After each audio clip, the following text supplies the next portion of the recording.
Parents strongly caution the following programs are intended for mature audiences over the age of 18. These programs may contain some material that many parents would not find suitable for children and may include intense violence, sexual situations, coarse language, and suggestive dialogue. Hey, what's up, y'all? This is former NASCAR driver Bill Lester. I'm NASCAR driver Natalie Decker. NASCAR's Chief Hype Officer Mamba Smith. And you're listening to Victory Lane. Victory Lane. Victory Lane Vibes. Let's go. 376, Antron Brown is the top fuel champion. About Rajat Fruit, he's never led the field to green on a start or a restart, Michael. What a moment for him right now. His 30th truck start came up from the Arkham Menard series. Just praying for it. There it is. Rajat Caruth wins it at Las Vegas. First career win, gets it done. You stayed in the game, and it was just one step, one punch, one round at a time. And my guys had me a great stop, and we just executed. So there's more to come for sure. His final time through 3 and 4. He's gonna do it. Bubba Wallace wins at Kansas. Ready. What they gonna say now, baby? Let's go! Championship record is equals. Lewis Hamilton wins the Turkish Grand Prix and is a 7-time champion of the world. Get in there, Lewis. What a way to do it, mate. What a way to win your 7th world title. All right. Hopefully we get this done pretty quickly because I've just made a dastardly drink combination.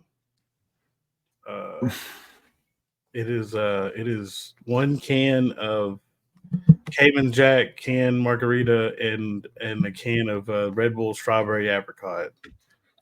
So I don't know how we're gonna make it through this. Plus, I've been cooking red beans all day, so I'm really ready to go eat those instead of doing this.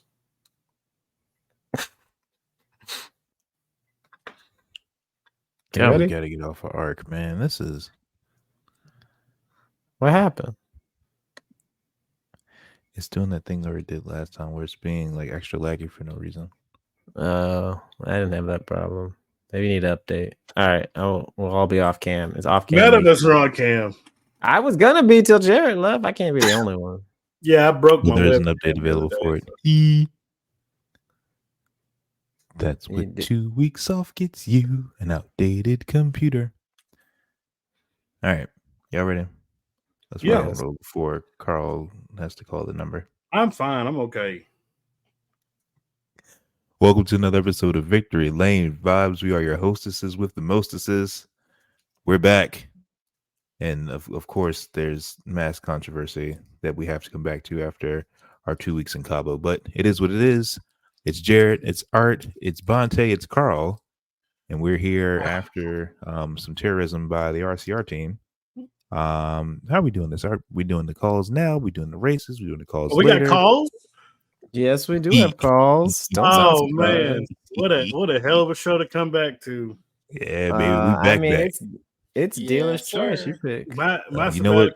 We going hard in the paint. Let's just rip the Band-Aid off. All right, y'all. Get the music, Art. It's VLV Hotline time. Here we go. This is for people. What's up, guys? Second time caller, long time listener. You know me, you love me, you hate me. The person that makes y'all lives invisible in the group chat. But I have something to say. First things first, sorry about the background noise. I'm currently on my way to work. Busy morning in Chicago. Anyway, I just want to get something off my chest about the finish last night.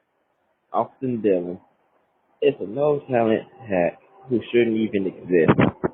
He should have been shot into a sock or onto his mother's upper lip. That was just horrible. And I think the part that makes me mad the most, if it was any other driver that did that, people would be like, oh, that's dirty. If Logano or Denny did that to Austin, oh, that's dirty. If Bubba did that to anybody, oh, that's dirty. But all of a sudden, now since Austin did it, he's the next Dale Earnhardt when that bastard couldn't even hold Dale Earnhardt's strap. Okay? Second off, it's just an embarrassment for the sport because you know NASCAR is not going to do anything about this. They're just going to let this slide. He literally right-reared Denny. We've seen how many suspensions from people getting right-reared now? What, Bubba, Chase, and I know there's somebody else, I believe. I just can't remember it right now. But Austin's just going to walk away free from it, and you know it. They trying to lie about his father saying wreck him. It's just a big fucking mess. All I know is there's standards for teams getting involved in intentionally whacking for setting up the playoffs have been standard with Michael Waltrip racing in 2013. So if this run stands and they don't take fucking Austin out of the playoffs, it's going to be the biggest embarrassment that NASCAR has ever made. And yeah, that's about it. I enjoy the show as always. Keep doing your thing. I love you guys, except for Paul. Bye. Dios mío. Now, if I said something, if I speak, if I said, I hope that happens to him on the day in Ryan, it'd be a problem.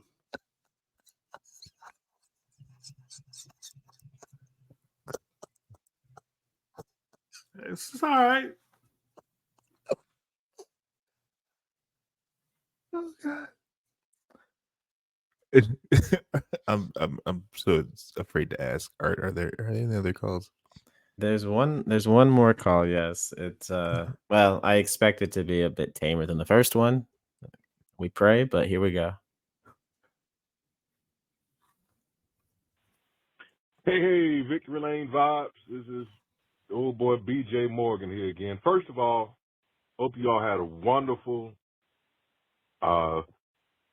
blessed, incident-free 2 weeks that we were off from NASCAR and they left turn shenanigans. I hope you guys had a solid break. Everybody came back whole and healthy and in one piece still. Man, yesterday, I will say that was for 98.9% of that race, that was probably the cleanest, smoothest, incident-free race we have had all year, and we were getting ready to have a headline of, here comes somebody, an underdog, pulling, I want to call it, well, yeah, I guess you say an underdog, somebody pulling off an upset to get themselves into the playoffs, and we still kind of technically have that, but because of some of the stuff that went on the last lap, now it feels a little bit tainted. I guess, I don't know, I guess because NASCAR rules, it's tolerated, and hey, like he said in his post-race interview, talking about Mr. Driver the 3, Dylan there, I had to do what I had to do. If I thought about it last night and I said, man, if the playoffs didn't exist, win and your end didn't exist, he wouldn't have to do that. But also, if overtime and NASCAR didn't exist, hear me out on this. What happens when our friend Ricky Spinout, who I guess thought, hey, and I know we've been off for 2 weeks. Let me remind y'all who I am and what I'm about here. Let me just go and send Ryan Priest here to the fans or whatever. If he doesn't do that, or if that happens and there's no overtime, what happens? They roll around, get the white flag and the yellow flag, and then we come around one more time, checker flag and yellow flag, and Austin Dillon has earned a win that just seemingly came out of nowhere. Because I was watching the race and I'm going, I was genuinely, I guess the word impressed I would use. I was genuinely surprised and impressed at that performance. Here's somebody who it's like someone who has been on the bench on the basketball team getting 4 or 5 points in one night, just going off for like 35 or 40, looking like they ought to be an all-star. And I guess if any problem I had with it is just the win and your end. It's just like what I just said. Somebody who was on the bench, struggles most night, just barely good enough to even keep a roster spot, going off for like 40 points one night, and now I know the Olympics just happened. We now going to give them a spot on the Olympics and give them a spot on an all-star roster. But I don't say it too much. That's all I got. Y'all have a nice one, and I know I'll hear from you all soon. Peace. Now, you know what's crazy? We didn't even talk about what we did on break. We just came back to mass shenanigans. I need to sage the studio. This is egregious. This is outrageous. Shout out Jamal and BJ for always with their bright takes. Yeah, So before we I unpack, enjoy BJ being constructive. Somebody else could take notes. Anyway, I'm sorry. let's talk about the truck race before we talk about yesterday. So it was Saturday night on lights for the trucks at Richmond.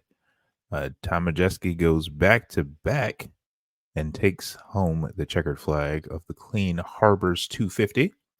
Some other notables. Christian Eckers finished second. Granting Finger finished fourth. Tyler Ankrum was sixth. Nobody knew that this was, I guess, the regular season end for the trucks. NASCAR scheduling, take note. You should make Richmond the last race before the chase for the Cup side again, because that was fantastic. Raj finished 17th. Corey Heim finished 16th. And they're down to 10 to start the playoff push for the trucks. What'd y'all think of the truck race? I'll go first because I have the shortest answer. I think I was at work during the truck race, if I'm not mistaken. So I didn't watch it, but I will say, how in the hell is Daniel Dye in the playoffs? I think there's something to be said about you have, a small field in the truck. You have a small field in the trucks, right?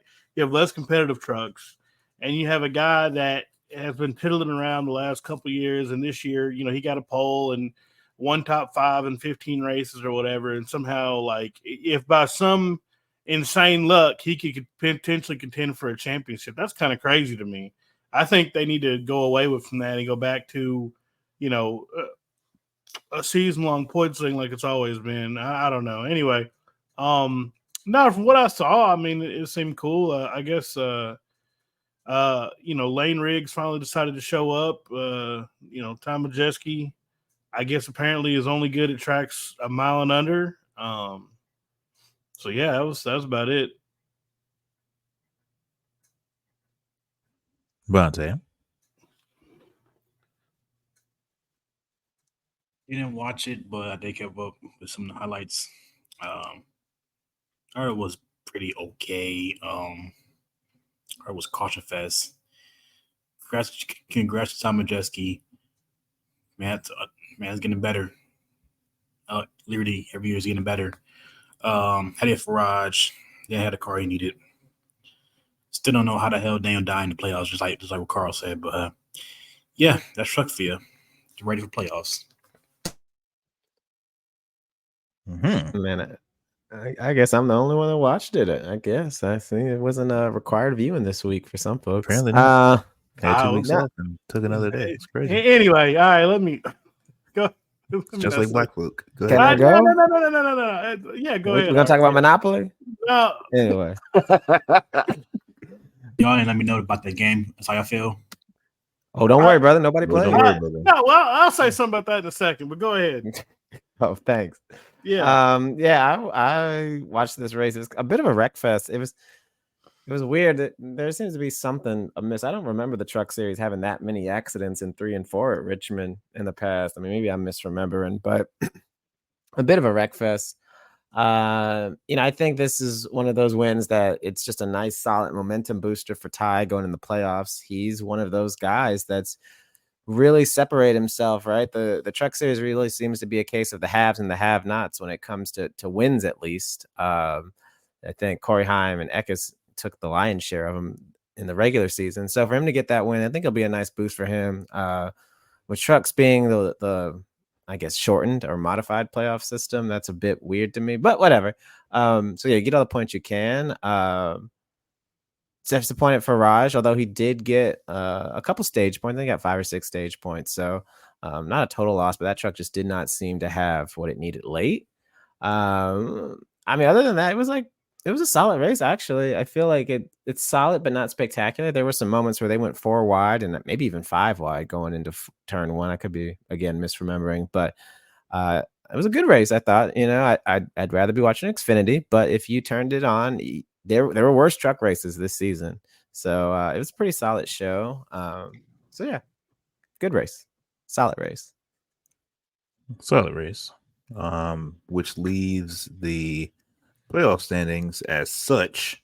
So in trucks, if you're not familiar, the top 10 in the playoffs get to fight for the championship. Daniel Dye is 10th, Ben Rhodes is 9th, Taylor Gray is 8th, Tyler Ingram is 7th, Brandon Finger is 6th, Raj is 5th, Nicholas Sanchez is 4th, Tom Majeski is 3rd, Christian Eckes is 2nd, and Corey Heimtime is 1st, leading into the first playoff race for the Truck Series at the Milwaukee Mile in 2 weeks. So I'm interested to see how that plays out. Still have Corey as my favorite. He doesn't have a gigantic points lead like I thought he did. Him and Christian Eckes are really close. It's going to be sort of a tight fight for them too, but it's pretty much everybody else just has the chance to just not mess up, and they'll be in the final four as well. As it stands, Raj is 9 points back of Sanchez for the fourth spot there. So it'll be interesting to see how that plays out. Moving on to yesterday, under the lights, Richmond Raceway, 6 o'clock start time. Very, very strange. Was not prepared for that. So James got the pole, and he took off. It was a Toyota Fest, Toyota-thon, the first 3 stages, pretty much. The Toyota said they unloaded fast, very, very fast, all weekend. Christopher Bell, by the lap times, probably would have won if he didn't speed on pit road for the 3rd straight race, but it is what it is. He'll learn how to get off the gas at some point. But that led to probably, arguably, my favorite Richmond race. Tire Strat Richmond is the best Richmond. I don't care who you are, debate your mother. That's the absolute best version of Richmond, when the pit crews and the crew chiefs get to sit on the box and get paid their money's worth and figure out the undercut or the overcut and how it's going to play out.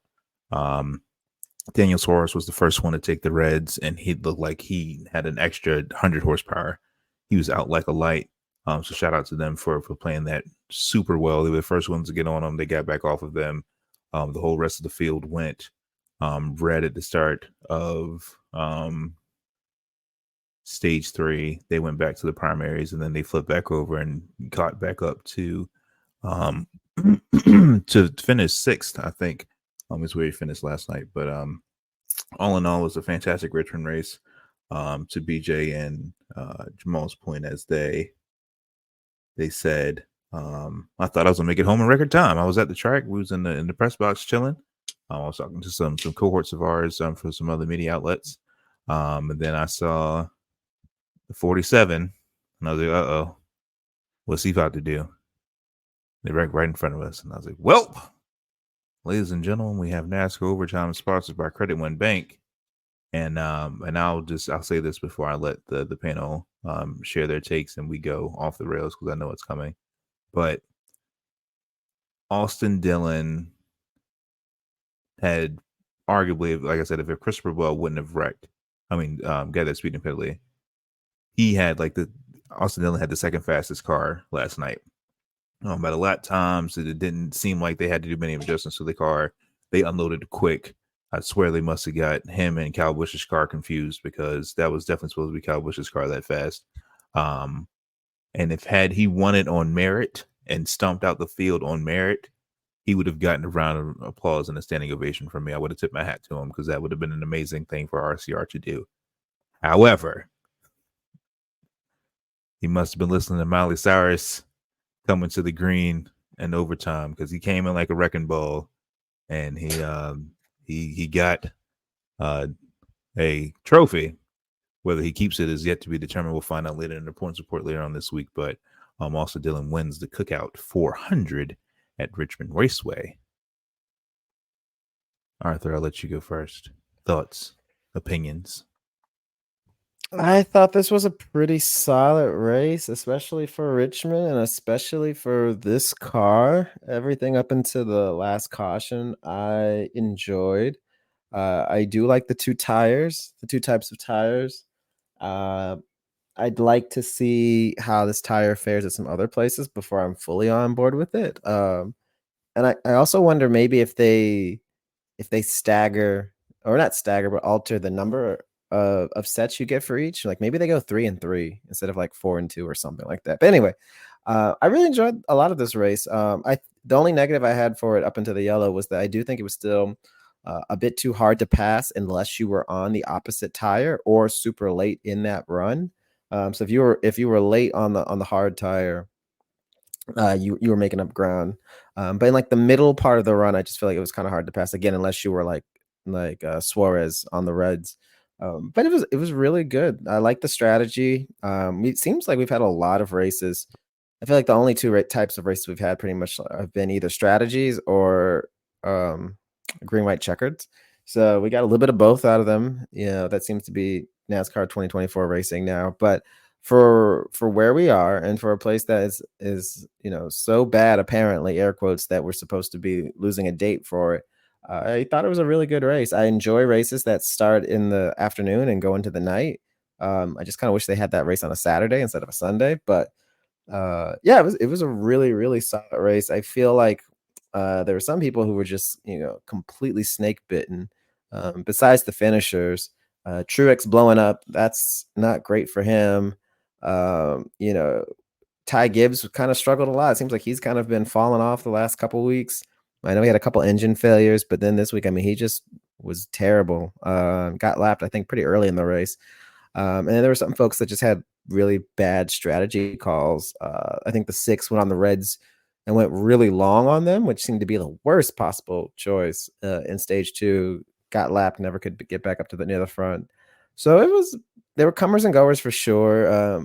I agree. I think the 11, I think the 20 were probably the best 2 for most of the race. The 3 really came on, I think, late once the sun went down. I think that car is still illegal. I don't know how to prove it, but I just refuse to believe that they just suddenly found 20 extra horsepower over 2 weeks. But maybe they did. But it was a really good race up until the last caution, until the 47 lost their marbles, I guess.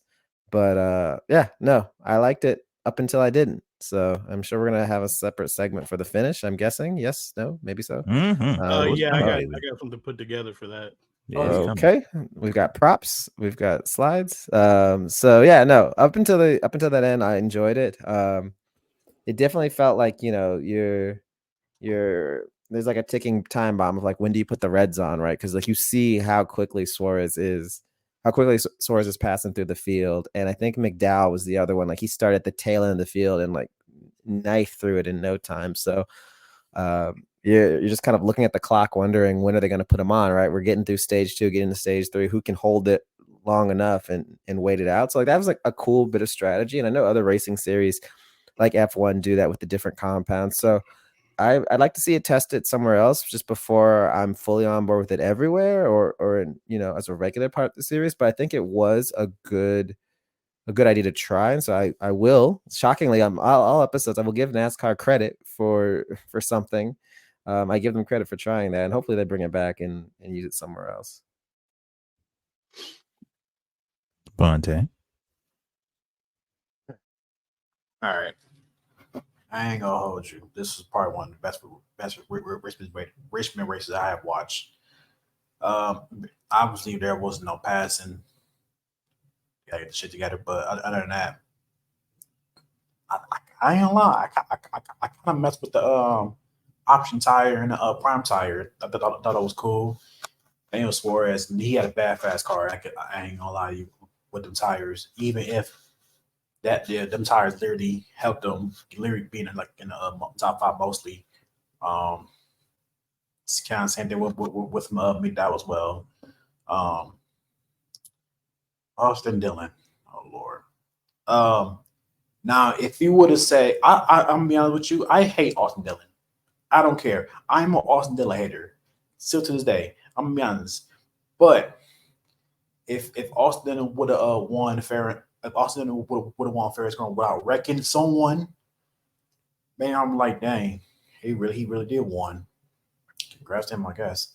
But no, we didn't get that.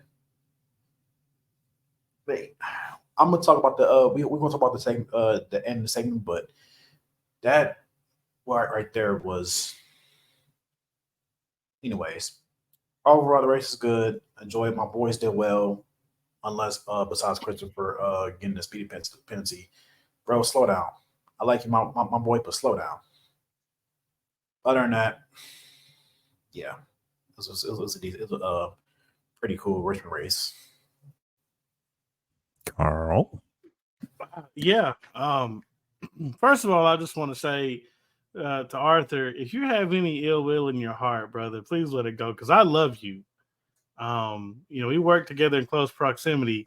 To give a little bit of context about the Monopoly shot, about a month ago, I suggested in the group chat we should play Monopoly. Okay, I'm gonna give my side of the story here real quick, because before we get into some silly stuff, because we're going to, and to which the group chat, some people were on board.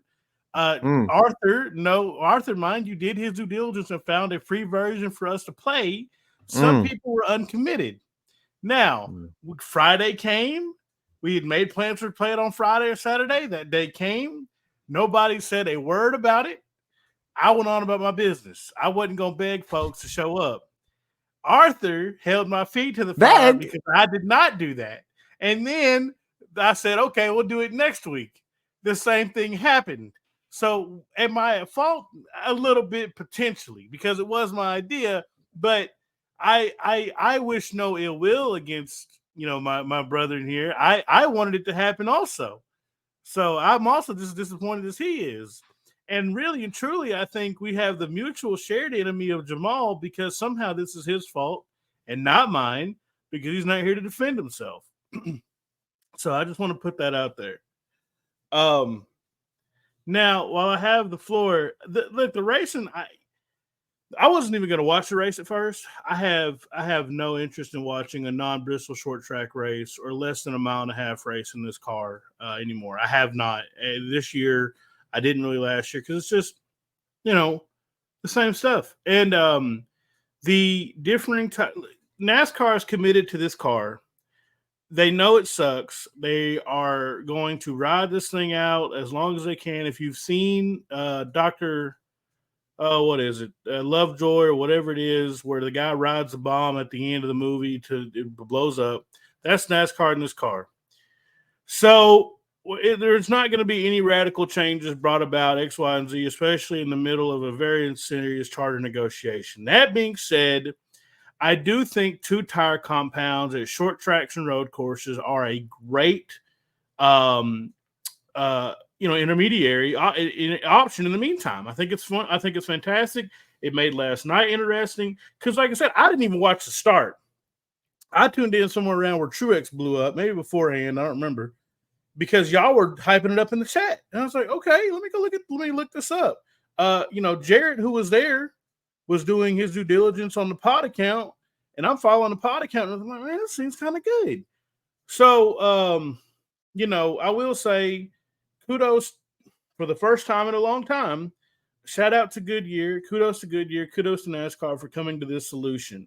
I think this is the right way to go. I would like to know if there is an increased cost in the tire bill for this. I don't, if there is, the cost of doing business. But I thought the racing was really good. And Austin Dillon winning was one of those things before the green, white, checkered that it's like, dang, this kind of sucks, especially as a Kyle Busch fan. It's like, really? Bubba Wallace fan, it's just like, man, 23's had speed all year. They just have had some bad executions. Here's Austin Dillon, who's been 32nd in points up until this point, and he shows up with a car that can win. Like, what's going on for real? But, hey, good for him.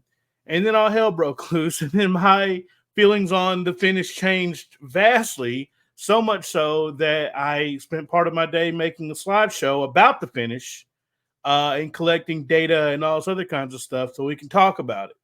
So yeah, that's my take on the race. All right.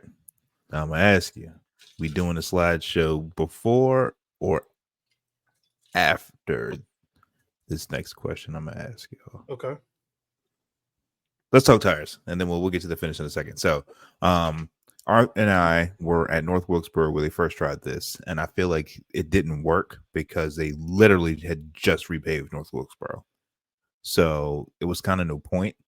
But at Richmond, with Richmond being a more abrasive surface, the tire combination was fantastic. Like Carl said, shout out to NASCAR. They're literally not going to do anything to change this car or this tire or this wheel package, but at least investing some more money in the compounds and getting with the sticky and the icky, to seeing what works. Fantastic job, Goodyear. Visible difference in the speeds of the car, noticeable difference on the stopwatch, unless you're Brad Keselowski. But I said I can't give enough credit to Trackhouse and Daniel Suarez, his crew chief. They did it at the absolute right time. It was the absolute right decision to make, and they made the absolute most of his of his race. His first stage win since 2012. I mean, since 2022, since apparently winning stage 3, aka the race doesn't count for the statisticians out there, losers. But just it was phenomenal. What my hope is, and then I'll let y'all chime in a second. If we're gonna do the two compounds on short tracks, sweet. We need to do it where there's high tire wear, though. Bristol, Bristol. Although they need to bring the tire from the spring back, honestly. But Bristol, I'd love this here. They don't go to Dover anymore, do they? Is Dover done for the year? Yeah, Dover's done for the year. Yeah, which is dumb, which is very dumb. Bristol, they should use this. Martinsville, they should use this. I don't know if it'll work as well. Maybe it'll be cold by then to make it get real spicy on them. I want this at the championship race.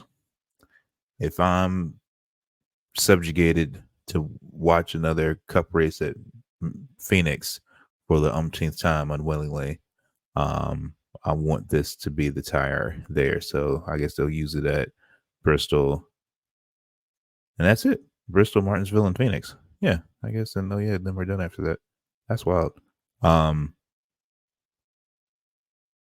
yeah, I guess that's just to have y'all's opinion. What do y'all think? Is it yay or nay on the tires? Is we good or no, or try something else, or we could try it again other short tracks. I'm down for it. Yeah, I think. Go ahead. No, I was gonna say I want to see how Phoenix is gonna work because Phoenix is much longer, but I'm down for it.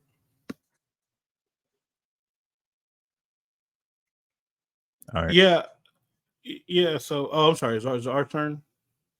I mean, I thought I said it in my recap, but yeah, no, I'm in favor of it. I want to see it at more places before I want it to be a full-time part of the schedule. But ideally, I'd love them to get to a 3-tire compound long term, like maybe end of next season, where it's at all the tracks that aren't super speedways. Like I think at super speedways, you probably can't mess around with the tires too much like that, but just because of the speed. But yeah, no, I like it. I'm in favor of it. I think it gives you more variables. And it's funny on the broadcast, I don't remember who it was, but they said to Steve, I bet you like the tires. It gives you another tool in your tool belt. And he was like, yeah, absolutely. And I was like, man, remember that? Remember when crew chiefs could do a bunch of different things on the cars to try and make them go faster? And they could, track bar and wedge and air pressure and this and that. And it was nice. It gave you some variability. It gave you a shot to be able to drive back up through the field, right? So anytime you can give the folks on the box more options, I'm all in favor of it. And I think this one was executed at a high level and it worked really well. Yeah, I was just gonna say. I mean, knowing NASCAR in how kind of quick they are to make decisions, I feel like it's a lock. I mean, because like you'd be foolish to think that part of the decision making isn't like, okay, is this something that we can market and advertise in certain races, like I said, to draw in viewership and draw in fans, right? So, like, if they go tomorrow and they say, okay, we're bringing this back for short tracks. Well, we got, like I said, Bristol, Martinsville, and Phoenix in the playoffs. Like I said, so 3, and I think is Bristol or Martinsville or one of those 2 round-ending races. I have not looked at the schedule. Martinsville is. Martinsville, okay. All right. Yeah. It's moved around so much. So, again, just think about Martinsville, for example. Bristol is too. Bristol's the end of the round of 16. Well, okay, so both, right? They bring the soft tire to both races, and you think about, I don't know, Kyle Larson's leading. He's going to win, lock himself into the next round. And Denny Hamlin or Tyler Reddick or somebody comes down on a caution with 10 to go. They lose a bunch of track position. They put on the reds. They pass 8, 9, 10, 11 cars, pass the leader. They win. They transfer. And then Larson loses because he was on the wrong tire, which I have been screaming for this since they introduced the green soft tires in 2018. Despite them screwing the pooch on that, I thought that was a great idea. And I was like, every other global motorsport in the world has that option. We should adopt it here because it's just one more thing that can add to the strategy of a weekend. Think about it like this. Think about, guys like Bubba who maybe aren't the greatest at road courses, and they have so many sets allocated over the course of a weekend, right? 3 sets, we'll say, right? So, okay, well, they say, well, you can qualify on either tire. Well, Bubba goes out and he qualifies on the softer tire. Now, this would never happen because they would never call a race strategy correctly. But they go and they qualify on the softer tire. They qualify in the top 5. They have that track position all day long, and they finish roughly where they started, maybe a little bit shorter. And, like I said, you have a race turned on its head all of a sudden because of that decision the crew chief can make, which is akin to the old NASCAR we had, before things got so topsy-turvy. So I'm all for it. Let's go. I'm sure this is another decision that is harboring on, well, what do the team owners say? Where are we at with charter discussions and everything else? So who knows? But, yeah, I hope they decide to go forward with it. All right. We got that out of the way. Carl, let's go ahead and roll your footage here. Yeah, so this time I have to make sure that I have sound enabled.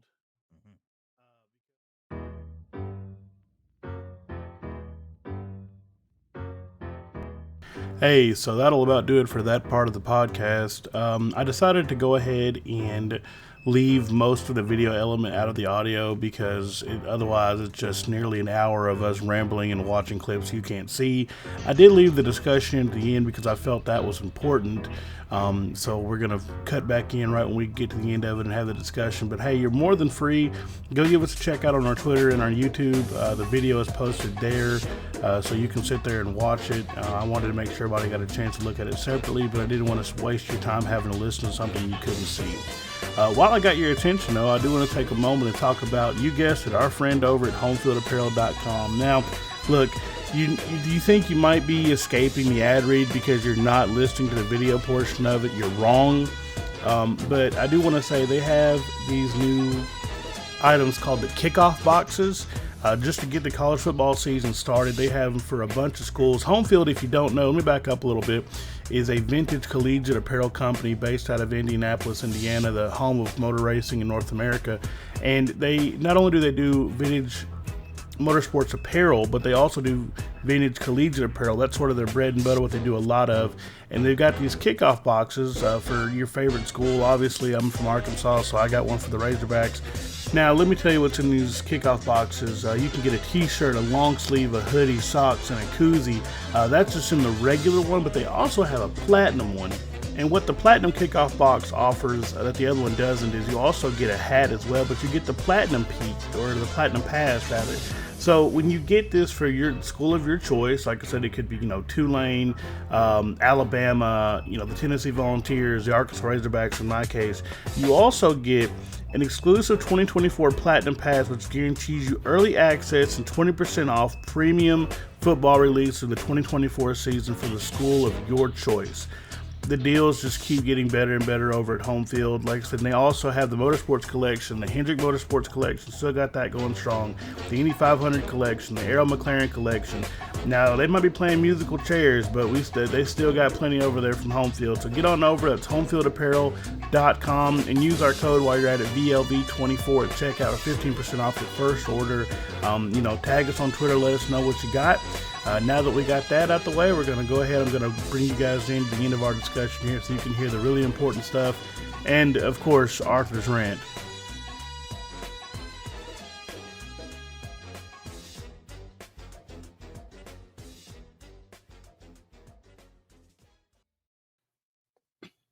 So group discussion time. Who do you think should be penalized here? What should the penalty be? We talked about the 22.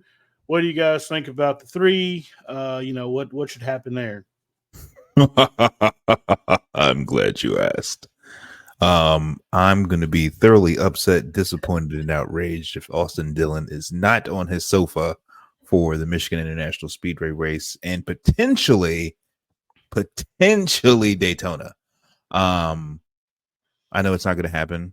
I know he's probably not going to get suspended, knowing NASCAR. I feel like once they're so hypocritical because you say that you can't do these things, you can't capitalize on these moments. Bad, no, slap your hand, and have the audacity to throw it in your face all week, get all the hits from it, advertising it and promoting it for the next race. Like, oh, you watched us lose our heads this week. See what happens next week at a faster track where you could die if you do this exact same move. So, Austin needs to be suspended. He's probably going to keep his win. They're probably going to take the points away from the win. Or they may pull a Denny Hamlin and Kyle Busch at Pocono and just be like, nah, the trophy goes to the next person. I'd be surprised if they did that. But to your point, Carl, it's a nasty precedent has been set this last month of racing. They've let a lot of things slide that shouldn't have, and they haven't stepped in to correct it when they should have. And because of that, with the loose policing, you get an incident like what happened last night, where the fastest car was asleep at the light, 0 reaction time, to drive off into the sunset legally, and had to punt 2 cars to win. While also his spotter told him to do it. It was premeditated, the whole 9 yards. You heard it in the clip. If you watch the clip of Carl's presentation, it's just there's so much damning evidence against them about it just being a spur of the moment decision. He has to be suspended. You have to stop the buck right here. Stop it now. I really want him suspended. I don't care if he gets fined. I don't care if he take points away. He's 32nd in points. Who cares? He needs to be out of the car. A lesson has to be learned. A precedent has to be set to garage, because like Denny said on his podcast earlier today, if they let this slide, what's stopping Bubba from wrecking somebody next week to win in Michigan? Yeah, 100%. What's stopping him from dooring Kyle Larson again? What's stopping Ty Gibbs from dooring somebody to get his win so he can, if he can make it? That NASCAR has put so much importance on the winning you end strategy that they're sort of like losing their heads because they're getting the hits and they're getting the ratings and they're getting the notoriety, and oh, NASCAR's popular again this week. Let's go, let's push. Like it's become a safety concern at this point. Denny immediately complained about how he felt like he dislocated his shoulder just because he wasn't expecting to get hit in the angle he got hit at. He hurt himself, and then he already got a bad shoulder. Like, come on now, he just had that surgically repaired. Like, what are we doing here? It's not bumper cars. You're supposed to be a professional stock car racer. Kids are watching this. Keelan Harvick, I hope you didn't take any lessons from that last night. I don't want you to turn into that man. Please don't. Braxton Bush, same as well. Drive like your dad. When he was awesome and also wrecked people, but not like that. If that makes sense. However, Cash Boyer, if the racing genes got transferred to you, you might need to race like that. So yeah, you might. We're not excluding you on that. You cook. Oh God. But that's my take. He needs to be on his couch. And his car can be driven by Connor Zillage. Go be a family man. Yeah. Do you think your spiel is longer than mine, or who should go next? Oh yeah, mine is longer than yours. Okay, I'll go ahead and assure you. Yeah, I'll go then. I guess. Orbante, did you want to go next? I'm sorry, we stepped right over you, brother. I go next before y'all. Okay. Yeah. Oh, you can go now? Yes, please. Oh, my fault. I'm gonna be honest with you. God, they need to suspend his goofy ass. That was one of the most dumbest shit you can ever do in all NASCAR. Like, dude, like you was gonna lose that whole race. Why the fuck are you dumping Joey Logano and Denny Hamlin? Like, literally, dude. Then you listen to your dumbass spotter. Wreck him. I'm like, bro, RC, y'all are the most dumbest fucking team I've ever seen in my life. And I'm sick of it. And I hate that Michael Kyle Busch is on this team. Because this is so annoying. I expect a fine and suspension. He can keep the win. I don't care. But take his ass off the playoffs. He don't even deserve to be in the playoff because of this win. He keep the win, but do like similar like they did with Joey from 2017 when he won Richmond but got DQ'd but kept the win, but not make it to the playoffs. If you do that, I'll be okay with that. But until that, fine suspending his ass and take his way to the playoffs because that was a fucking joke at the NASCAR. That really was. I'm done ranting. I'm writing some more later. Go ahead. Yeah, so yeah, I mean, I think that NASCAR is like I said again on the brink of just total just anarchy because I mean we already kind of saw it with Michael McDowell at Talladega, right? And he kind of said, look, man, I got to do what I got to do right now, right? And that was a dangerous situation, but we kind of wrote it off, and it's resurfaced now. But I want to take a step back, right? Because last night, Bubba Wallace, which I always hate how they manage to put a camera in his face whenever something controversial happens, and they really highlight what he says when that man, put together a great race, had a good night, and didn't really get much camera time because of it. And we can have a 23-11 corner later, but regardless. And he was like, yeah, I was going to shake Austin's hand, because they do what they need to do, but that was chicken shit. And, of course, it blows up everywhere. Folks mentions with the Las Vegas thing. Oh, if it was your favorite driver, you wouldn't have minded. Okay, let's talk about that for a second. So let's go back in time to Las Vegas 2022. All right. And I'll go on the record as saying, look, I can respect Kyle Larson's talent the same way I respected Jimmy Johnson's talent. I had disdain for Johnson in his heyday. I have a much more severe disdain for Larson for a number of reasons, especially his shenanigans on Twitter post-Indy, but that's neither here nor there. His fan base, I don't think he deserves the title of greatest driver of all time for a lot of reasons. That's neither here nor there anyway. But, naturally a part of being a fan of any sport is you like seeing the guy that you don't like have a bad day. Okay. And NASCAR, whether people want to admit to it or not, has a little bit of bloodlust to it, right? I mean, sometimes you want to see a guy you don't like, get wrecked. I mean, it is what it is. People won't admit to it. I will. When I saw the deal at Vegas, my first thought was, damn, that's what Larson gets for driving over his short ass head.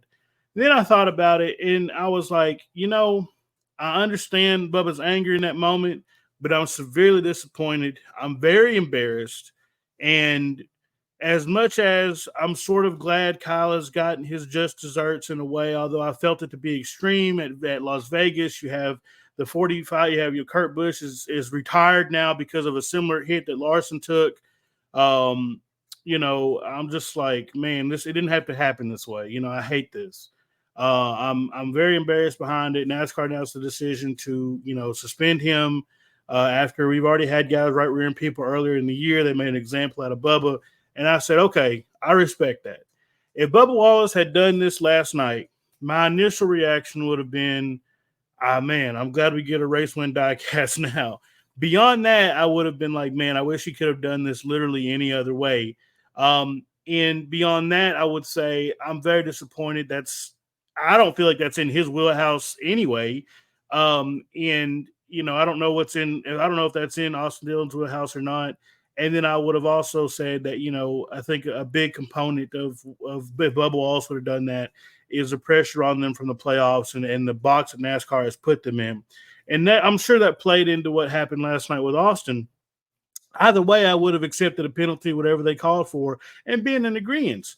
So I want to put that out there right now that I think any level-headed fan, if their favorite driver would have done what Austin Dillon did last night, if Christopher Bell did it, Bonte would have been like, hey, man, it is what it is. It sucks, but he needs to be suspended because that's the rule they put in place.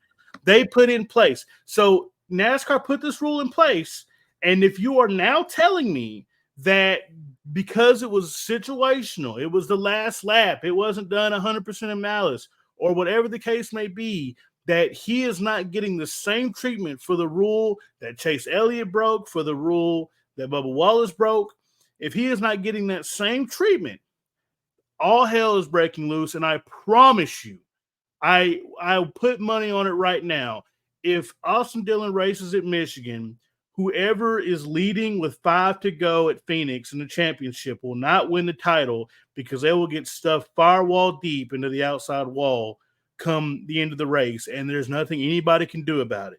So, Elton Sawyer, I know you're not going to listen to this, but I'm telling you right now, bro, you are about to have an absolute ludicrous situation on your hands, a farce, if you will, if you decide that he doesn't need to sit on the bench next weekend, because that sends the message, hey, you just gotta do it at smaller tracks on the last lap and won't nobody say nothing to you, So yeah, I mean, I think Austin should be at the house next weekend. I think he can fly out to Pop Pop's Vineyards and go pick wine with his kid and his wife or something like that. I mean, all that kind of stuff, and not pick wine, but pick grapes.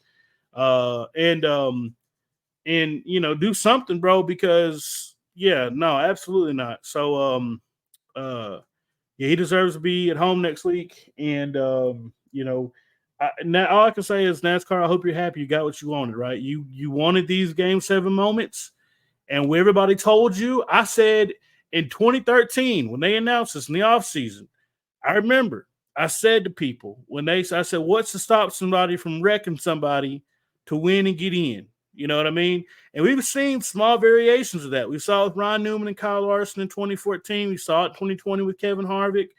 We saw it with the Hale Mellon, right? But not to this extreme. And I'm like, it's setting a very bad example for it's rewarding bad behavior. And now it's gotten totally out of hand. And so it's like, now you have to make the boss call. And it's going to be an unpopular call either way, but there is a right and a wrong call to make. They keep that in mind. But that's all I got to say about it.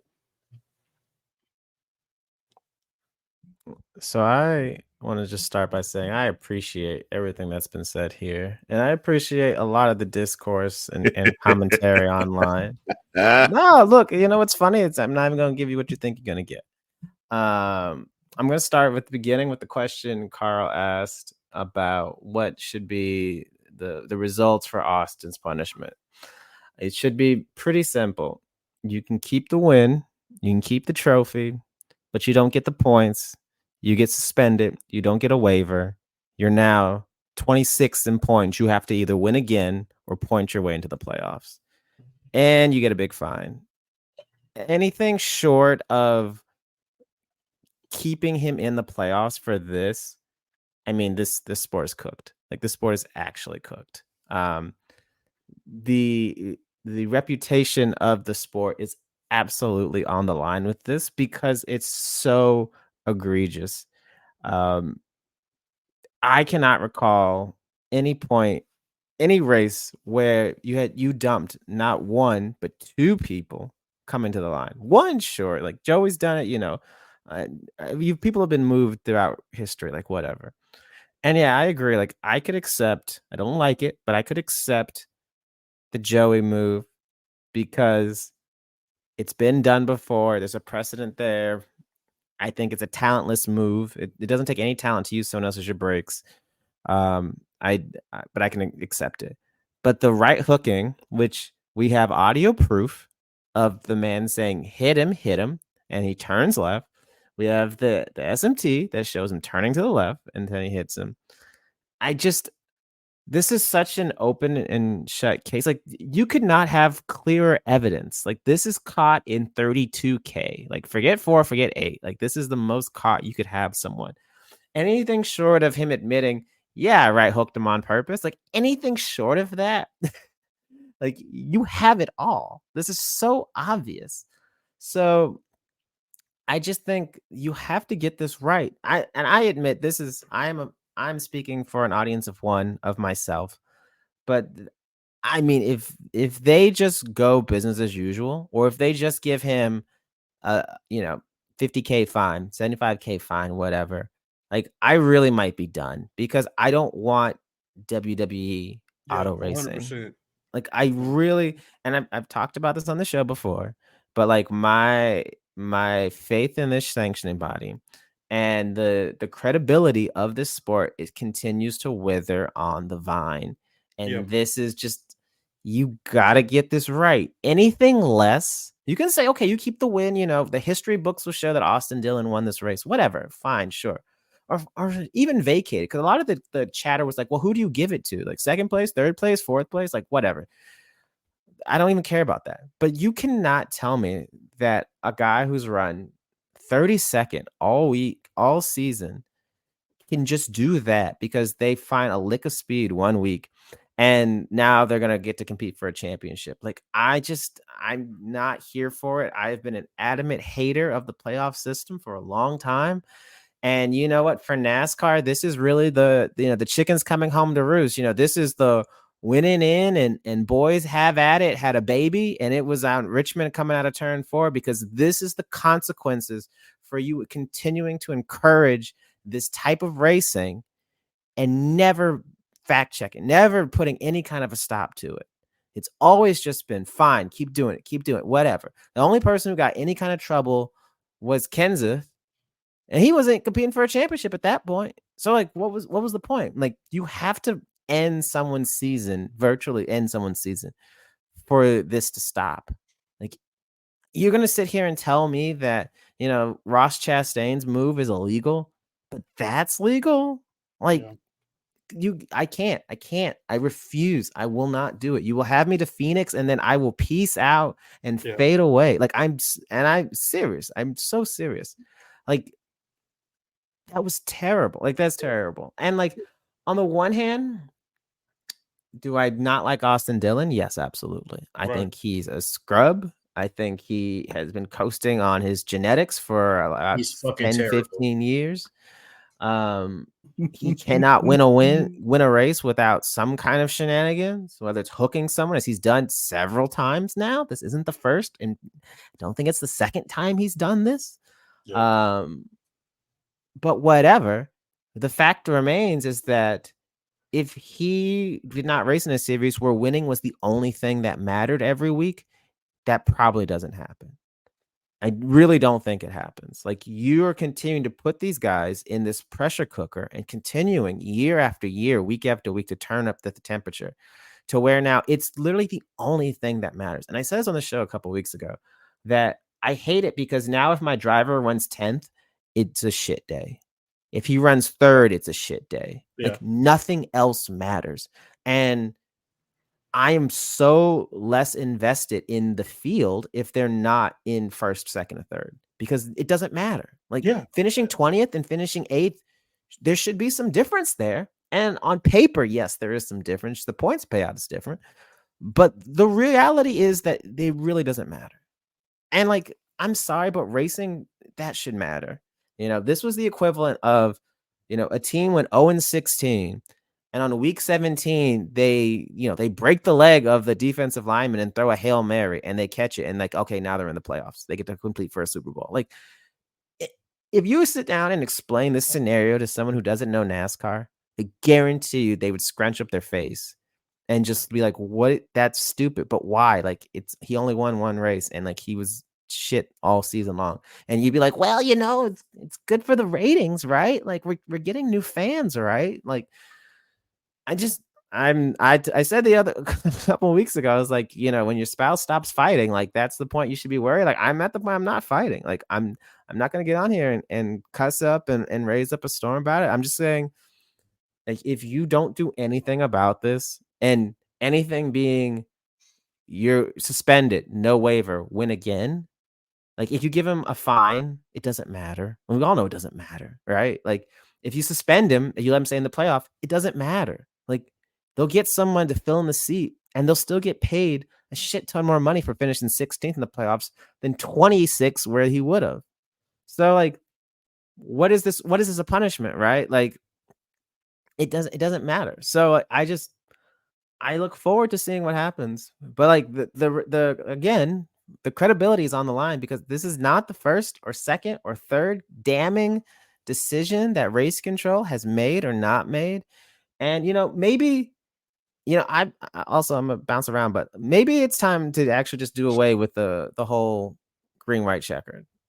Like, I love green white checkers, but like if this and on the call, BJ made a great point. Like, maybe we should just get rid of this. Like, if this is what you're gonna do, like, I almost would rather just not have it anymore. Like, this Nashville, like, and every race nowadays finishes like this. Like, they all finish like this, and I just don't want this every single week. So, I mean, hey, look, I said on my Twitter, I was like, I'm becoming an F1 fan. I'll go on chicanery, once a month with the girls, and you know what? They may not beat and bang like I love in NASCAR, but at least there's somewhat credibility. Like, Formula One has its own issues from 2021, but in their defense, that is the one huge issue they've had with their credibility. And yes, it was absolutely massive, and I hate the outcome of it. But they didn't have an Abu Dhabi every other week. It's literally every other week at this point. We quite literally left with an Abu Dhabi 21, and we came back to one. So right back. Yeah. So I just want to see what happens. And I think I'm just not a fan of many. Oh, I shouldn't say that. I'm not a fan of a lot of the things coming out of the RCR camp during and after this race. If I can just keep going. I listened to part of Denny's podcast. I haven't heard the whole thing, but he said maybe we should just get rid of spotters, but we can't because it's super speedways. How about you just keep them for super speedway races and get rid of them everywhere else? Because the spotter yelling wreck him, fuck yeah, like that doesn't sit well with me. And it's not even because I know some people might hear this and be like, oh, you're just a Denny, rider, like you love Toyota, right? But like, again, like I've said this before, like I don't care who the driver is. Like, I would be upset if Bubba Wallace did this. I literally would be. And some people might think that's bullshit and like, whatever, fuck you. But like, I legit would be upset if any driver in the field did this because I don't think that's real racing. And so for these spotters to be out there and encouraging it and celebrating it and pushing the drivers further, like maybe we need to get rid of them too. Have them on the plate tracks, absolutely. But give them a bigger mirror, give them, the digital mirror, make it bigger or something. Like, let's get these guys out of here because it's starting to feel like it's more trouble than it's worth. And like other series don't have spotters. Like, it's clearly doable and just keep them for the plate tracks. I'm just so disheartened by the outcome of this race. Like, I wasn't even yelling at the end of it. I was just like, okay, cool. Like, are y'all going to do anything about that? Oh, the 3 is called the winner. Okay, cool. Great. Like it's literally going to take, I was driving into work today. I was thinking about, I was like, maybe and this is going to sound so ass backwards considering the car number that was involved, but maybe these cars are too safe now. And the people are just willing to take these risks that they don't care about the safety of their competitors. Because yes, did people get dumped and get hooked back in the 80s and 90s? Yeah, it happened, but it sure as hell didn't happen as much as it did nowadays. Like nowadays, there's no regard for the guy because I think partly to believe, well, the car is really safe. Like he'll be all right. He'll get out of it. It's fine. Like I don't care. Like I got to win. I got to get a win. Right. There's no level of, the respect that you used to have back in the day. And like, I'm not here for it. Like if I want to watch a demolition derby, I'd watch a demolition derby. If I want to watch cars get junked up, I'd go watch Monster Jam. Like there are places you can go to find those things, but I don't want to see them in what is supposed to be the premier auto racing league in the United States. Like I'm sorry. That's not what I'm signing up for. It's not what I'm paying money for. It's not what I'm driving to tracks to see. So I'm just, like I said, very disheartened by it. And, I will happily retract any of this next week if NASCAR does the right thing. And there is a right and a wrong thing they should be doing here. And if anyone says different, like they're just either a Denny hater, a Joey hater, and there's plenty of those, or they're, one of the 8 Austin Dillon fans out there. And, he's probably related to 6 of them. But Jesus Christ. I'm just tired of it. I'm tired of it. And and the last thing I'm gonna say is, the head honcho, Mr. Rolex, Mr. Nice Watch, like, we had internet. So you had no credibility considering the political company with who you keep in my house. But the fact that you came in and said, "Oh, don't believe everything you hear on the internet," and then the reporters sit down and show you, "Oh, wait, he did say that." Yeah, you got caught with your effing pants down again because we have the technology. We can see that and hear that he said it. And let's be honest about it. Richard Childress would really be selling boats at Concord Mills if he didn't luck into a top 3 driver in NASCAR history. If you look at that organization, they had Dale Sr. and he left, and they had Kevin Harvick. What did they do with Kevin? As soon as Kevin leaves, he wins 35 races and a championship at a new team. And what have you done since then? So I just don't have a lot of respect for the people that celebrate that. And then, there's one thing to say, hey, it was tough racing. He did what he had to do, but to sit there and act like you guys did something. And the irony of it being the 1 week where if you just win it, no one can shit talk you. We can playfully be like, oh, that car had to be cheated up, whatever. But they ran a really good race. Yeah. And he drove up to the lead and took it. And he, before the last restart, raced Joey really cleanly, raced him probably too cleanly. If we want to be honest, he should have washed him up. I think they were saying that on the broadcast, wash him up and go by him. He didn't do it. He just drove by him. Right. And I was like, damn, look at Austin Dillon out here. He kind of cooking. And then, he runs out of talent at the end. And so I just, like I said, that's all I got. I don't have a big rant. I don't have a lot of F-bombs. I'm just like, okay, let's see what you do.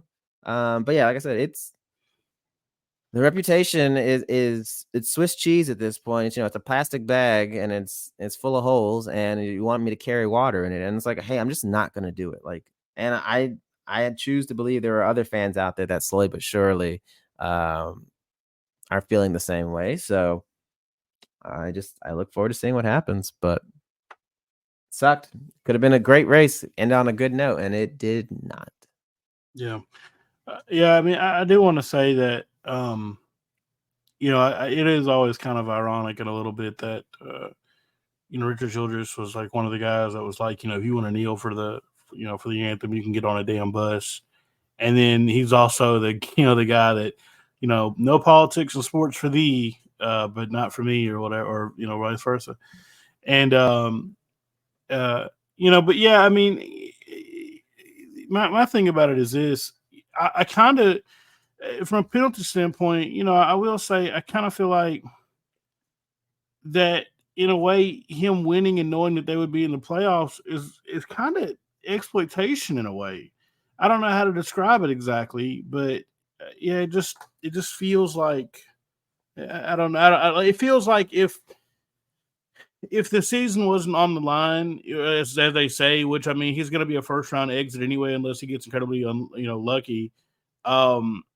That he may have not, wanted to illegitimize that win like that, because in my eyes, up until that point, I'm like, man, this is night and day from typical Austin Dillon, what we've normally seen from him. This win legitimizes him, in my opinion, right? Because you look at, Daytona in 22, he knew that he couldn't you can't push cars from right rear. He did it anyway. You go and you look at Texas in 2020 and somehow what was it, 21? I don't remember. They somehow had a command center set up like F1 does, and they got the tire call right.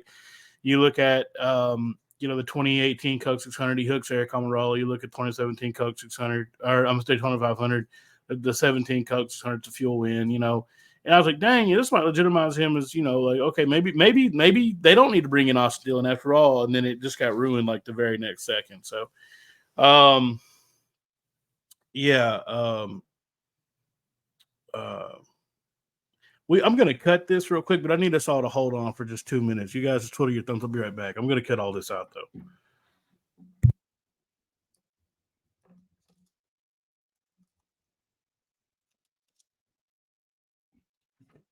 So that says to me that he's editing. Works for me. I heard it too. My apologies. I had somebody calling me back to back multiple times, and I thought it might have been an emergency. So, what do you call it? No, nothing like that. Don't give coworkers your phone numbers, kids. Anyway, we've had a great discussion about all this, and I've got one more slide with my thoughts. I shared my thoughts early, but we'll go ahead and we'll knock this one out, and then we'll finish this pod out.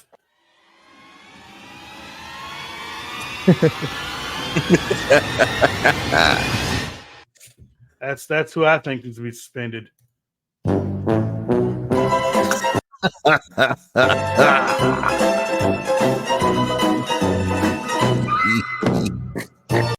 right. Wait a minute. I can't get to stop playing now. We'll just close it out. That'll be work. All right. We're done. Oh, God. Anyway. 2311 corner. Another bang up job by the boys. P3 for Tyler, P4 for Bubba. The 23 team is cooking with grease. They didn't take the sabbatical to get worse. They're going to maintain and improve. There's really not much to expand on there. It's just Bubba's coming to do Bubba things. Lido Supremacy Weekend is officially here. Shout out to everybody at the race shop. I was listening to the 23's radio while I was at the race, just to see what was going on. The tire strategy played out. It looks like that they, Booty and JR were sort of monitoring when the 34 on the 1 would pit, knowing that he was around them as far as points. So just to make sure that he capitalized and did what he had to do. With that, so that was cool to tune into. So hopefully we get what we want in Michigan. I think it's coming officially. For those who are not keeping count, like we are, Bubba's above the cut line +3 to Christopher Busher and Ross Chastain. So the magic has to happen. Would have been 15 if it wasn't for Austin Dillon. I'm sorry. We'll see what happens Wednesday. Hey, we still got it for back. now. He's it. Yeah, I hate to be the bearer of bad news. I don't think that they're going to do a point penalty, especially in the middle of charter negotiations. If anything, I feel like NASCAR really wants a legacy owner, if you can want to call it that, in their corner right now. So they're not going to do that. Anyway, random rumor I heard today that the 43 might be changing seats next year. We'll see about that. We'll follow that up. Yeah, I heard that. I saw that in another chat that I'm in. That's a relatively credible source. We'll see. Who knows? Anyway, it's a suspicious that a certain JRM driver might be musical chairs again too. Yeah, well, that's part of it, right? So apparently, a lot of the Gibbs guys are going somewhere else. And then a couple JRM drivers are headed to Cup. All kinds of crazy stuff going on today that kind of got dropped very quietly. So, yeah, as far as the 2311 corner goes, when I do these podcasts, in my head at some point in time of the day, I try to get my thoughts together, and sometimes I'll even verbalize them out loud. And one thing, and what I want to say about it, I don't spend too much time on it. 45 has been doing great all year. And, the 23, really hasn't been that far behind. It's just that, like I said, this year and last year and 2022, it's like start off great. And then there's just a stretch of races where all hell breaks loose. You look at Talladega with the crash. You look at Dover with the crash. You look at, Charlotte with, one of the fastest cars there. Rain got canceled out. Kansas, rain delayed. They had a different car come race time than what they anticipated. Couldn't get on the same page. You look at Circuit of the Americas. Qualified up front. Nothing to show for it. Chicago. Alex Bowman. You know what I mean? Like I said, so it is just so refreshing that I have committed. I've hooked my line to this team, and I said when they formed it 4 years ago, I announced it, or we're coming up on the 4th anniversary of announcing it. I said that if you give them a couple years, they will be regular contentions for top 10s and polls and things like that. And I feel like they are. They make the second round of qualifying more often than not. I feel like their race pace is fantastic. Again, Tyler has really been out there, really being a team player and trying to do, what's best by his teammate, what's best for the team. It's really refreshing to see him kind of assume the same role that Kurt Busch had, in that, this isn't just about me, but about everybody. And then, like I said, Bubba and Booty have been on the same page, and they've been getting closer. And it's so nice to see what they can do when they are, moisturized and unbothered and in their lane, and they can get what they can accomplish. They had ran a great race all night, very little camera time, very little discussions, you know what I mean? But hey, you don't need it. That's where you naturally belong. You don't need it. So that really warmed my heart. Going through these next couple races, we got Michigan, we got Watkins Glen, and we got Daytona, I guess, right? That's what it is? That's what it is. Okay. So Watkins Glen is really the only question in there. And I think just like last year, was really the start of road course Bubba, right? And they can show up, put together a top 10 qualifying effort, maintain that track position. They would have had a great finish last year if not for Chase Elliott. And, which I hate to always say that, but literally so many times when it comes to this guy, there is a lot of, well, they would have done this had it not been for X. And it's not their fault necessarily, but I'm hoping this is the last year of them not having the missing piece and being able to put together a full season, because some of the problems they've had can be fixed if they were able to have maintained better track position. I think we're turning that corner. So I'm excited for next weekend. I think he's going to put together a good performance.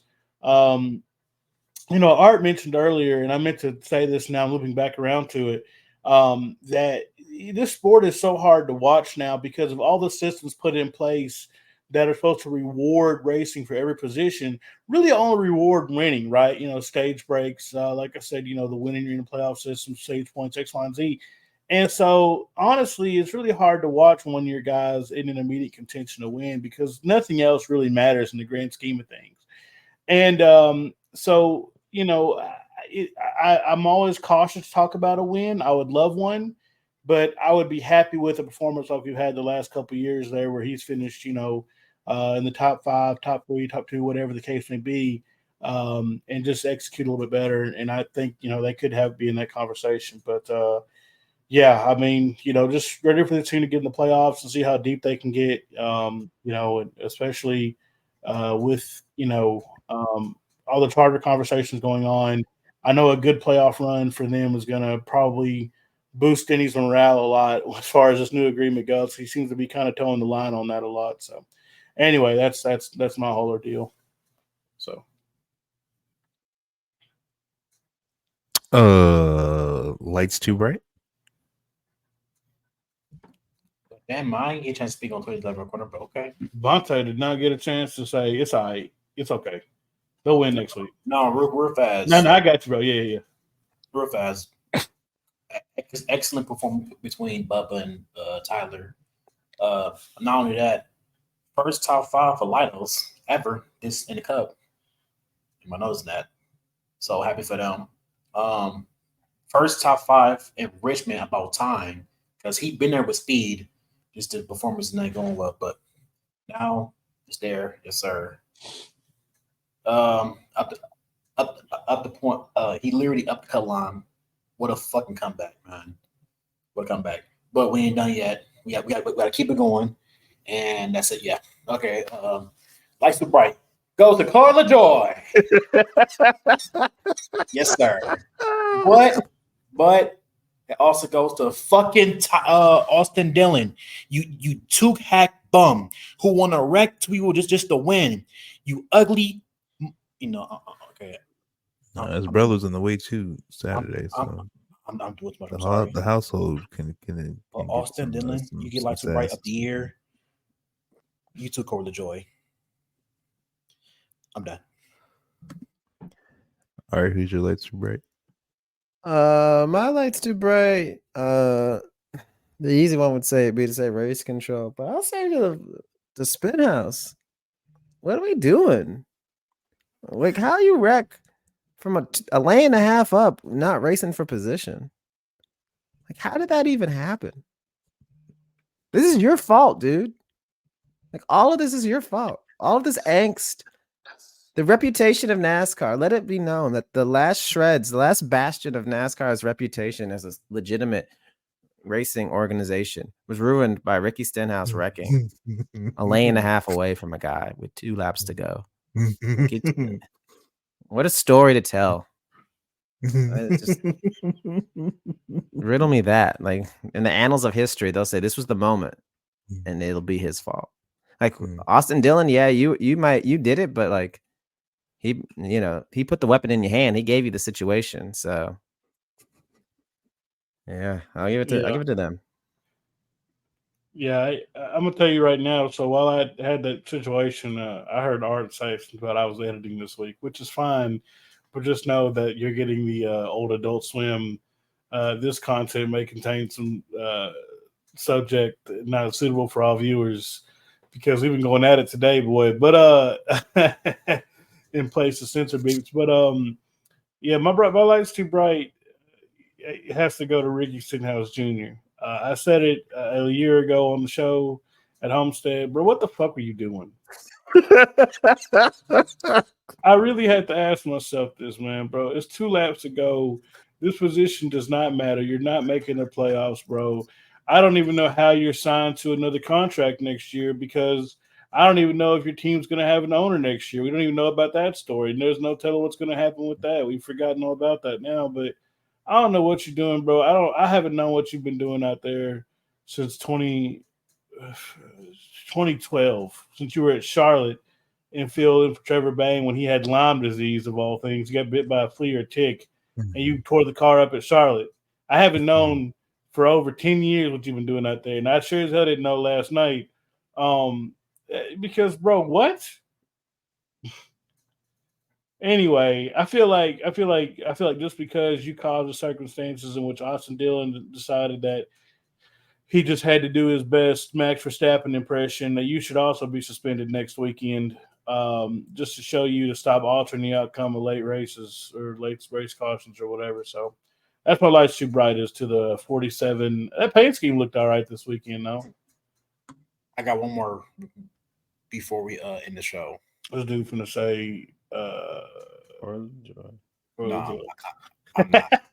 I'm not. The lights too bright goes to Corey LaJoy. Yeah, Yes, see? Oh god. Yeah. You know what? my I light's will too say. bright Sorry, go ahead. My fault. goes to NASCAR. You had 2 weeks off. There's still no mention or decision about charters. We getting closer and closer to Phoenix. I don't know if y'all want to race next year. Y'all signed that pretty new TV deal for not at this point.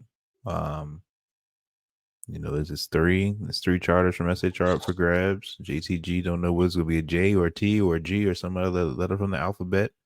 That rumor was this year. That's how crazy this year's, man. Yeah, depending on the split, Dale Jr. might get a bag and come play. From a I can't say all that. I can't let all the information go. But Junior may come play. But yeah, NASCAR is really dragging their feet. So hopefully after they decide whether to or not to suspend, fine Joey Logano, Austin Dillon, the spotter, the crew chief, the owner, the car chief, shut down business operations, give everybody vacation for a week. I'd like some more momentum on the charter because otherwise, if they race them sporadically next season, I'm recording sporadically too. So there's that. What are we going to say, Art? I was going to say, I think about the Austin Dillons and the Ricky Stenhouses and the Corey LaJoys of the Cup Series. And I'm sitting there thinking, maybe we should just cut the field down to like 28. Like, let's just get some of these dudes out of here. So we ain't got to watch them ruin it every weekend. Let's just cut out like a quarter of the field. Or have have heat races for the bottom 16 people in points, and I don't even want that. Way out to make the main show. I don't even want that because they'll just dump them there. It's not the main event though. I don't want to see this lackluster talent. We're supposed to see the best in the world, and I got Austin Cindric on my TV every weekend. How difficult is it to get a NASCAR driver's license? I mean, my question is, how difficult is it to keep it? Might be the real question because they stay around. Spinhouse been here for 10 years. He just told you. Yeah, I'm just saying, like, that's my thing. Your super license points in the with the FIA get you suspended if you get too many points. I don't think NASCAR I'm just got saying, them let's. rules, but, My offer for consideration is cut 25% of the spots out. Just cut them out. I'm gonna say this, and we're gonna end. But you know, they want to call Bubba Wallace a DEI hire, but brother, Ricky Stenhouse Jr. has been in this Cup Series for over 10 years now and ain't done a damn thing. So obviously, there's some sort of exclusion incentive to keep him around that's not based in performance. Because what the hell is going on, man? Oh, wait a minute. We can't end the show yet. You got to cue some party music. Y'all forgot Cole Joy lost his job for next year. Oh man. Cole Joy ain't got no job next year. Yes, sir. I can't believe it's almost 2 hours into this. And I forgot the most amazing thing that happened over break. That man is headed to another Bill McNally truck. Somehow they just got a bunch of money overnight, and he's gonna win a race or two next year. And it'll be the same situation as Matt DiBenedetto, where everybody's like, he should be in Cup, not so and so, or blue and blue, or blah and blah. So,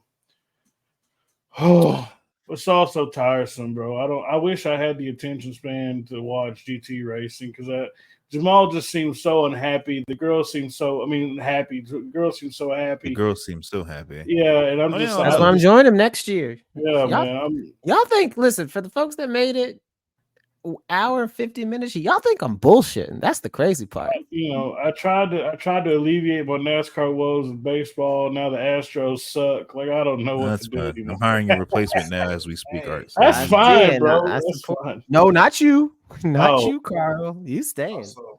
I'm hiring Arthur's replacement, yo. That's why Peyton on the roster. I got one more person coming. It's still gonna be vibes. I saw all I'm saying is when Daytona come, don't look around. Don't call me. We have somebody better. All right. Anyway, I was going to say something real quick. Yeah. Don't talk about Corey LaJoy. Please don't, for the love of God. No, I'm done with Corey LaJoy. Did y'all notice that about Tyler almost wrecked Dylan too? Yeah. Which wouldn't that have made a story?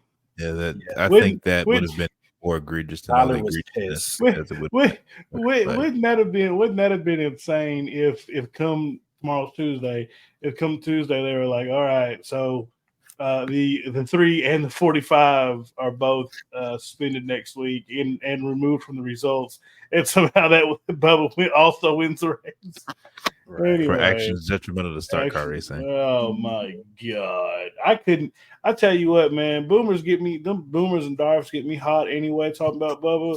If that were to happen, he would have won that way, brother. I would have lost access to every social media account I had. I already had somebody DM me last night over a joke about Bass Pro Shops, and I had to immediately follow up with proof that I was just joking. Lord knows what I would do on some stuff like that. Anyway, man. Do you want to know what's funny? Someone literally made a tweet about that. Someone said, I found it. Tyrone Deli. He said, if Bubba Wallace did what Austin Dillon did, the fans would have had a track on fire. No, they his tweet blew up to 3K likes. So 100%. Anyway. Also, hey, also last thing I know, because we're going way over and whatever, like fucking we committed to the bit. This is the equivalent of going long on the pit strategy. We done committed to it. I put out my tweet. I said I look forward to seeing all the pearl clutching from the media members after Chicago. Certain folks out there who have podcasts and are credited media and respected members of the NASCAR media who acted like Bubba rubbing against the 48's door was akin to, vehicular manslaughter. Mm-hmm. Suddenly, you have crickets for a man dumping one guy into the wall and trying to right hook, which we all have agreed is universally the worst thing you can do in a race car to another race car. And I just don't hear not a peep about that on the timeline. Where's those tweets talking about what a bad look it is? Where are they at? The reality of it is this. I wasn't here for Chicago, but I'll say this, and this will be the end of it. Bubba Wallace is a money-making machine as far as like for reactionaries, right? So like if you have like a remotely bad take around him or whatever the case may be, like you can ride that off into the sunset. If you have a little website you writing for that's like something like the Jock or whatever it's called, I don't know what it's called, and you say something towards the tune of Bubba Wallace should be ashamed of himself, you finna get 100,000 clicks instantly. It's gonna be Billy Bob, whatever in West Virginia that ain't watched NASCAR in 10 years is gonna pay. That's going to pay $4 for a subscription to your news article, your sports article, your column or whatever, and go, yep, that's right. I always knew that about that old buck. You know what I mean? So there's a whole economy based around his interactions, his sound bites, and his opinions. And I'm sick and tired of pretending like there's not, man. It's deliberate exploitation. These folks really don't think that way, but they know they can get a reaction out of it, and that's how they get paid. Anyway, I've been holding on to that for a little bit. But anyway, we got to get off of this, so. And with that, ladies and germs, welcome back. As you can see, we are back to our same old selves. Like, comment, subscribe. Still chasing down 1,000 followers so we can give away this Merchant Arts house. So y'all make sure you share your friends. Tell us to follow us, please. We gotta pay these FedEx people. They keep bugging us when the patch is going to ship. Y'all need to help us out, get some followers. Like, comment, subscribe. Appreciate y'all for listening. Thank you for sticking out, hanging out with us again for another 2-hour-long episode. And some of us will see you post Michigan. Yes, sir. Yeah, nice.